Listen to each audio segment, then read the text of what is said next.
So bali dito may gawa pala tayong NTRT na re-elbow. So 38mm to, pero yung inner diameter niya 35. Ayan. So bali ginawa natin dito naka-cuts. Mas maganda kasi yung naka-cuts compare mo dun sa naka-bend, para yung airflow niya pagkakargado maganda yung daloy niya. Tapos meron na rin binili si boss dito na ano yun? Anong tawag dyan, boss? Silencer lang. Silencer, yung automatic, no? Yung may pinipindot ka? Oo. Ayan. So nilagay na rin natin. So dyan na lang yung pwesto niya, no?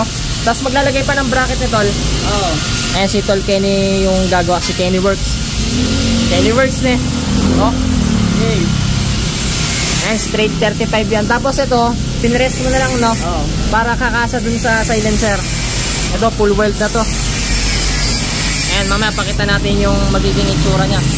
Kasi ang kakarga dito 215cc eh. Ano ba?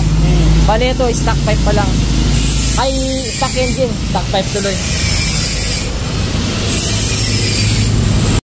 Ayan, bali ito yung mechanism nung silencer ni boss, oh. Ayan.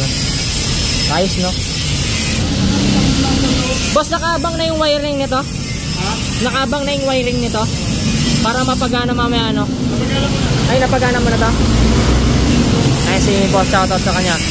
Kasi, ano, Titol Mark. Ayun, no? Ayun, bali nagpo-full weld na tayo dito. Partida, wala pang rotator yan, Tol.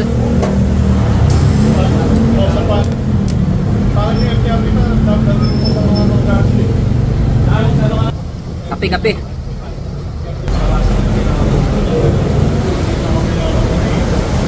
Ayan, bali dito na full weld na. Tapos linisin na lang. Ayan, dito po. Ayan, bali ito sa simula headers, kanyan 35. Dito lang tayo naglaki kasi kailangan talaga para sa silencer. So ito yung issue ng 10 cuts. Nag-crack-crack dito. Kaya nilagyan natin ng suporta dyan. Inunahan na natin kasi kargado eh. Diba, Tal? So bali dito nililinisan natin siya. Ayan, oh. Kita nyo naman yung quality ng pagkakagawa. Kenny Works yan. Oh. Diba, Tal? Oh. Paano pa kaya pag nabating niya? Ayan, bali nakabit na dito yung elbow. Gagawa na lang ng bracket para sa silencer. Pakita natin yung silencer niya. Ayan, oh.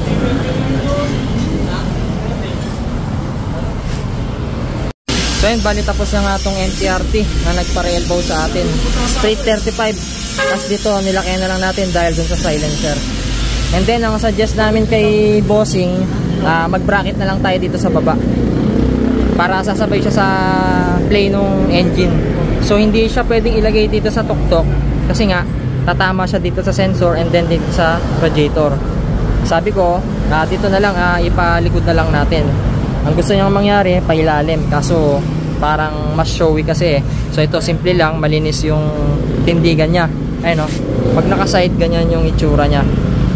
Tapos nagpakabit na rin ng Racing Monkey na pang sensor. Ayan, makita nyo naman yung ilalim dyan, napakalinis. Ayan, no? Hindi kayo mahirapan magtanggal ng tornilyo kasi naka 90 degree yan. Tapos fitment check tayo. Ayan, no? Ayan, walang sasayad dyan.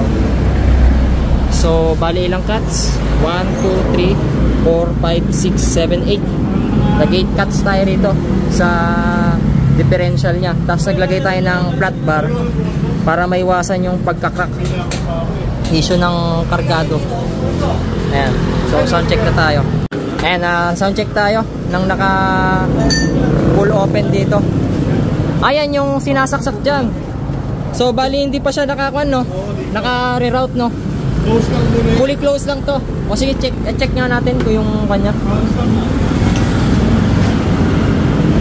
So ayusin pa yung wirings ito. Oo nga, no? Parang stuck nga lang eh. Naka full close yan, ha? Ayun, no? Tol, bombayin ko, ha? Tahimik, no? Pag may hulin eh, isang pindot mo lang eh. Pindot mo lang. Oh. Parang stuck na lang, no? Ayan, okay na. Ayan, wala tayong nilagay na spacer dito, ha. Yung stock pa rin ng MTRT. Oh. Ito malinis din, no? Pakita natin dito. Dito yung sasaksak, no? Yung kwan mo, ne? Socket. Kaya, tol.